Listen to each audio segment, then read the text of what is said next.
Some of the people who lived through what you're about to hear didn't believe in any of this, but the incidents changed their lives forever.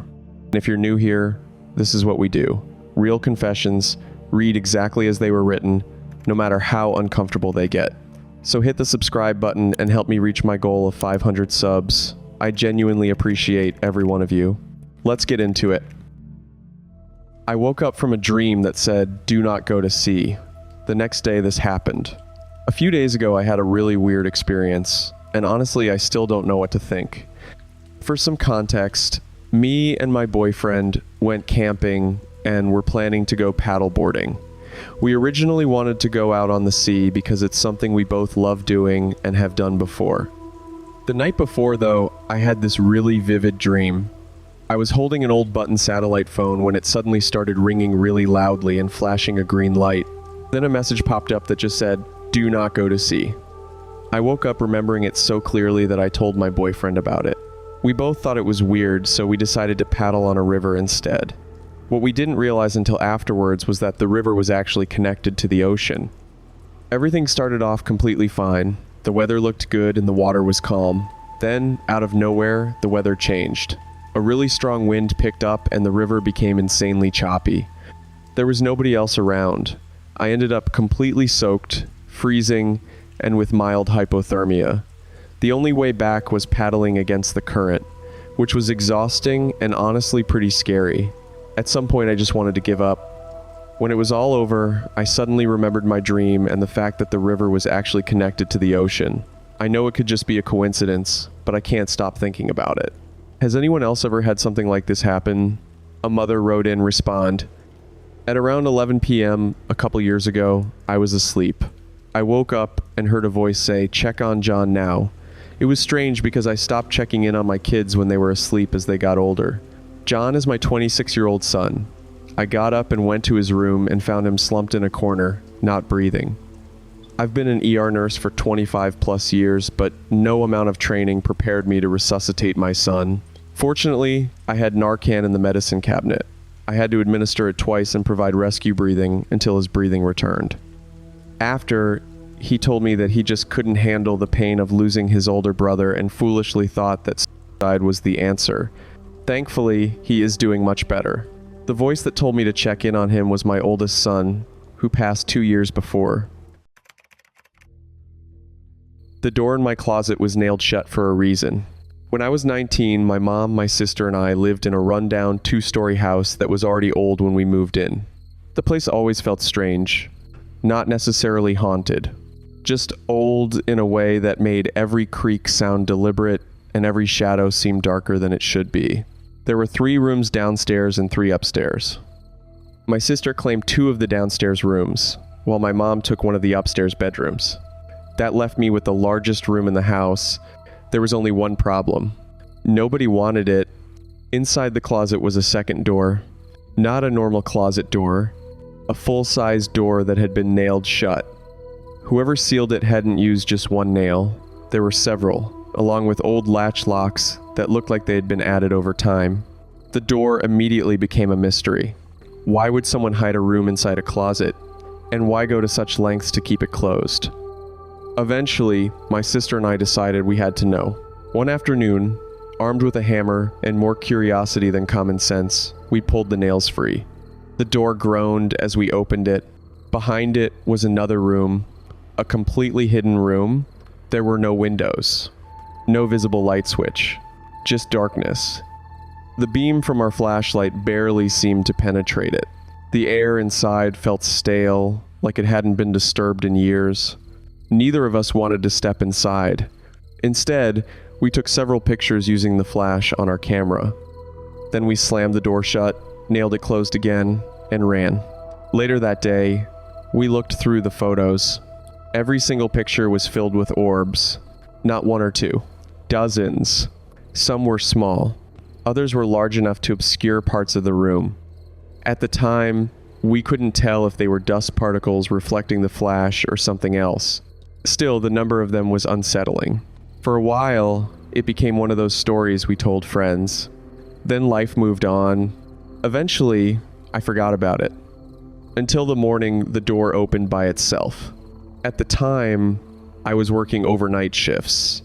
One morning, after a long night at work, I came home exhausted and headed upstairs to bed. The moment I walked into my room, something felt off. I couldn't explain why. The room looked normal, yet every instinct told me something wasn't right. I walked toward my bed, then I glanced toward the closet. The hidden door was standing wide open. I froze. I know for a fact it had been nailed shut. I had helped nail it shut. Yet there it was.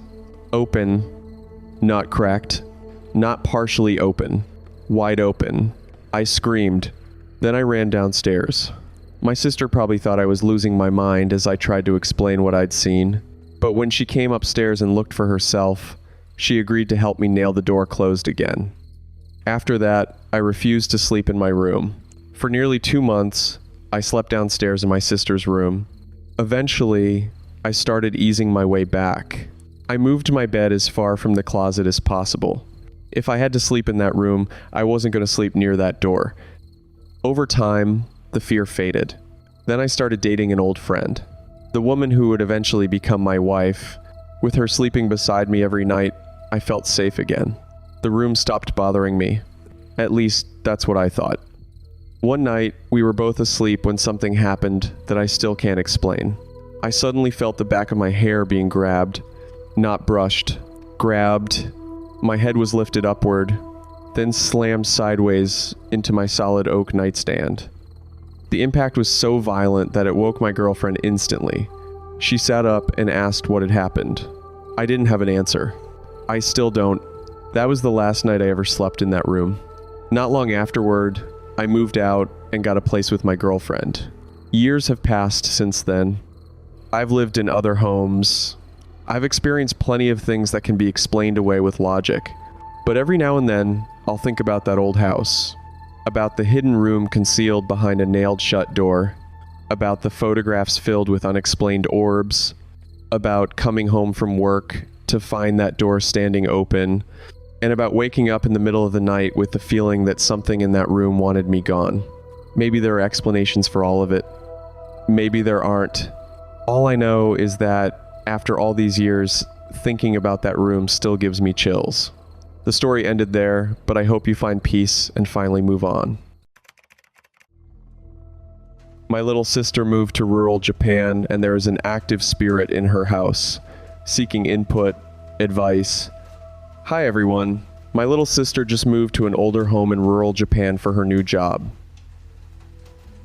She spent 3 days in Tokyo for training and just got to her new place yesterday. I remember being in She was diapers. pretty exhausted and went to bed normally. I know. She said she then felt this presence and started hearing muffled whisper, kinda eerie sounds next to her in Japanese. She can speak the language, but she couldn't understand these words. She said she then started sobbing uncontrollably and got a rush of thoughts of pain. She got what we think are memories of someone trying so hard to be loved, but still feeling unloved. She couldn't go to sleep after that. She called me today, daytime for me, close to midnight for her, and shared everything that has happened.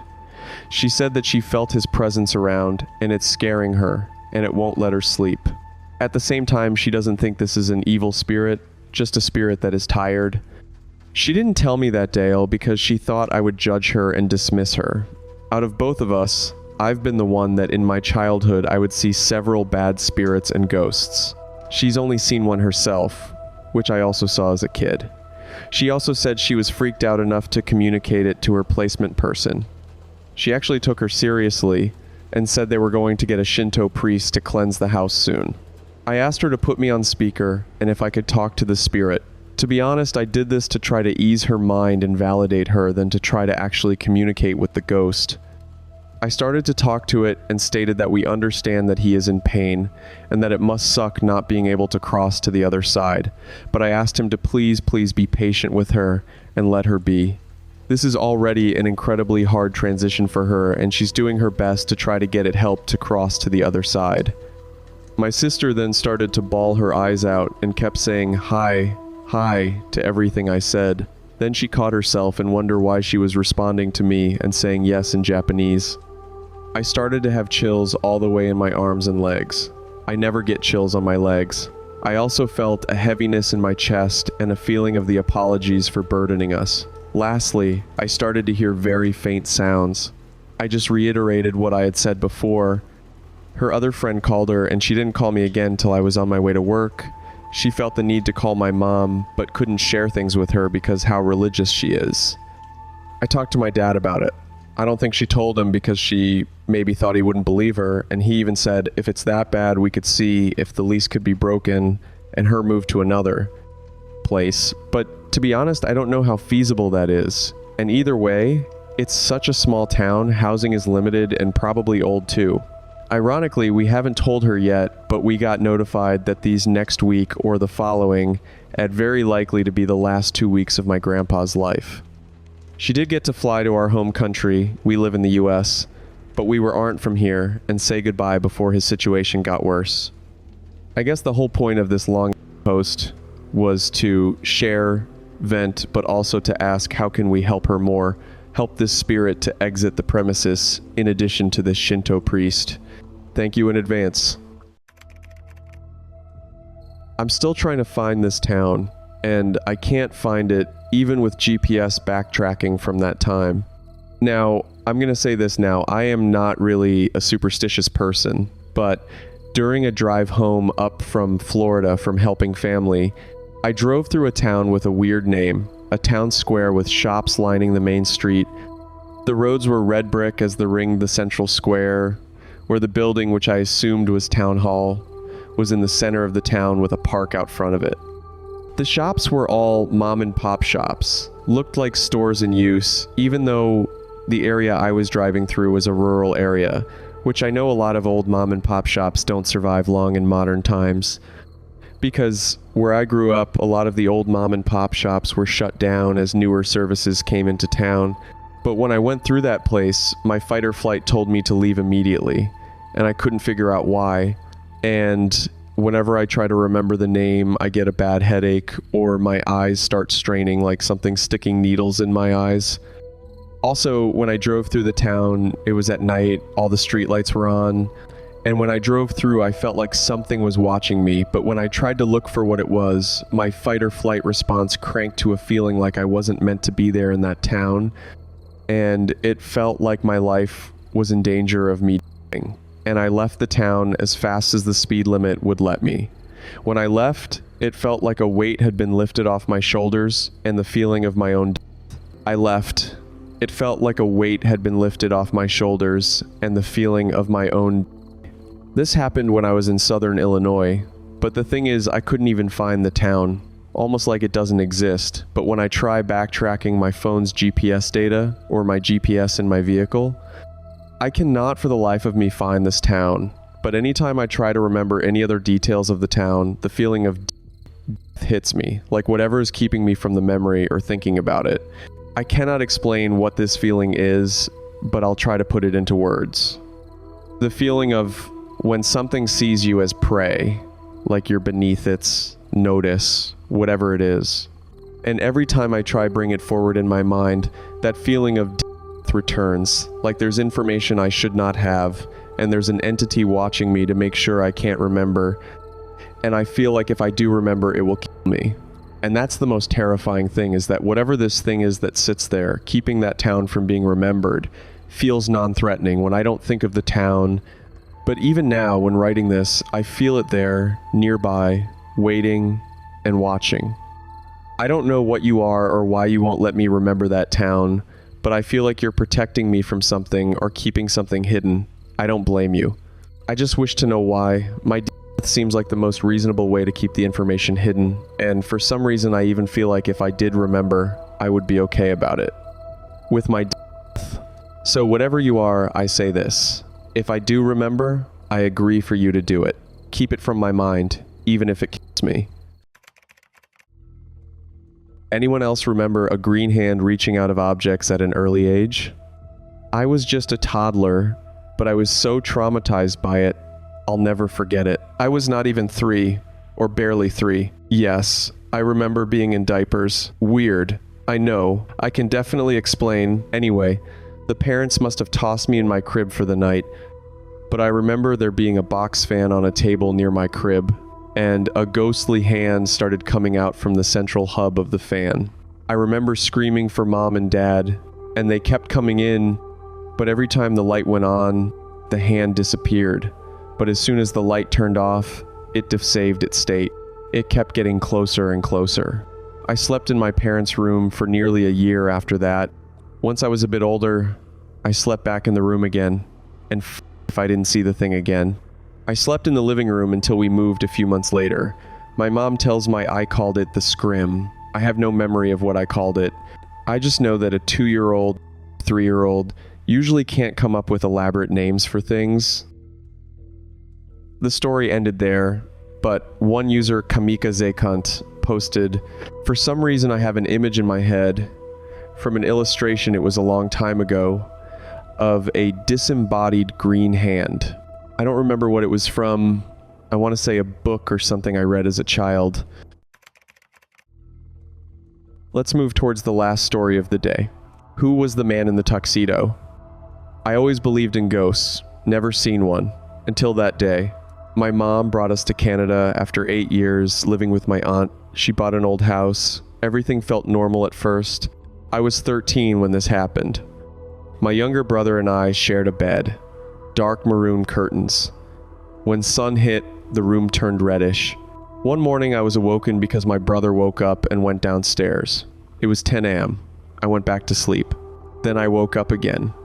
Because I felt it. That feeling when someone stares at you, your mind just knows. I looked at my feet.